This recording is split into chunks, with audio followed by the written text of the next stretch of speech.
What's up guys, welcome to my 15th After Effects tutorial. And in this tutorial I'm going to be going over a couple tools. The first tool I want to go over is something called the slip tool. And I don't know if you noticed or not, but I got a whole bunch of new clips that I'm going to be working with. These are just clips, just random clips. You can use any short movies or anything. Let me just start out with this one. Just my friend reading a ticket or something. And what the slip tool does is take your clip right here, which is this whole little blue bar is my movie, and it allows you to adjust in and out points. And if you don't know what that means, I'm going to show you what it means. Say you edited your clip so it's in your timeline just how you like it.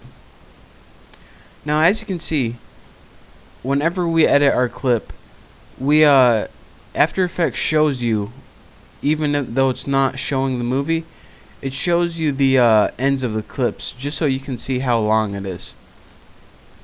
So what the slip tool does is allow you to keep your clip in the same location but move the time.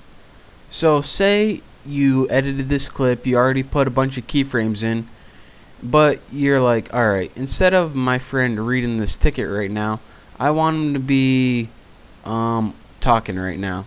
So all you have to do is, instead of moving all this around like this, what you have to do is go hover over the light part. And remember, the dark parts are the parts that are showing. Whenever it's in the light part, it's blank. Hover over a light part and slide it. And as you can see, the in and the out points are changing. And although your clip doesn't change position, you're allowed to change the time and therefore the scene of the clip. So this is a very useful tool whenever you got everything laid out and all your keyframes situated, but then you go back and you're like, alright, I got everything just how it is, but I just want to change this a little bit.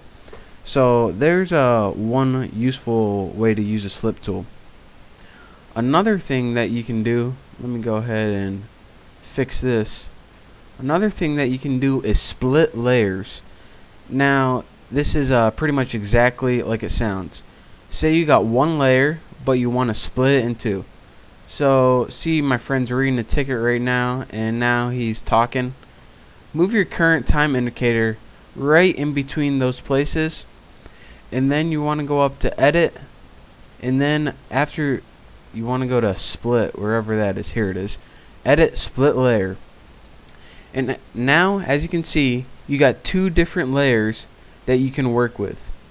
You got your layer where he's reading the ticket that you can apply keyframes to or animate however you want.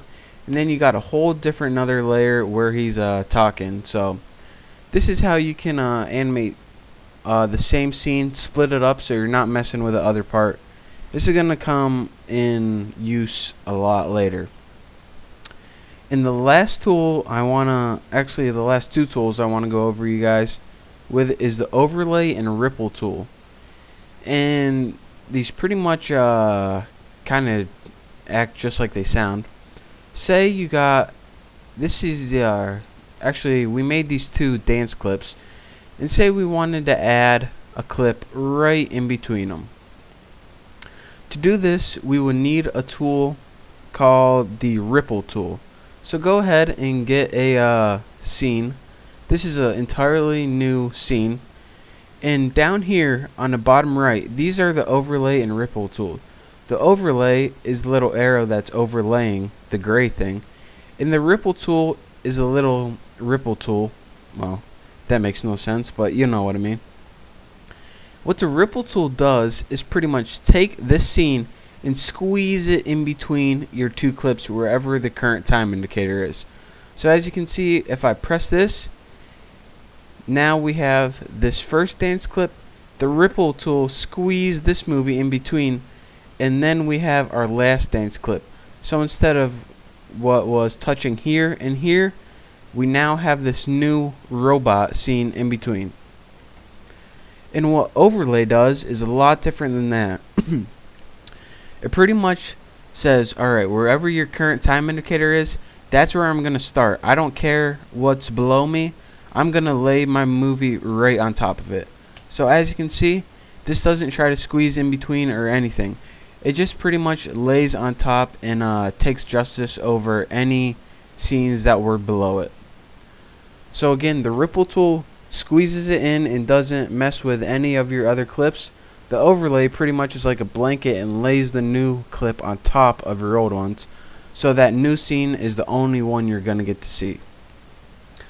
So the best way that you can actually learn these tools, is just work with them for like 5 seconds each, and once you do, you'll get the hang of it. So if I sound like a little confusing, it is confusing trying to explain them, but work with them, and after you work with them for like 3 seconds, then you'll pretty much be an expert on them all.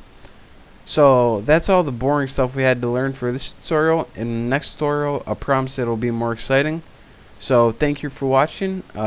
Make sure to subscribe to my channel, and I'll see you next time.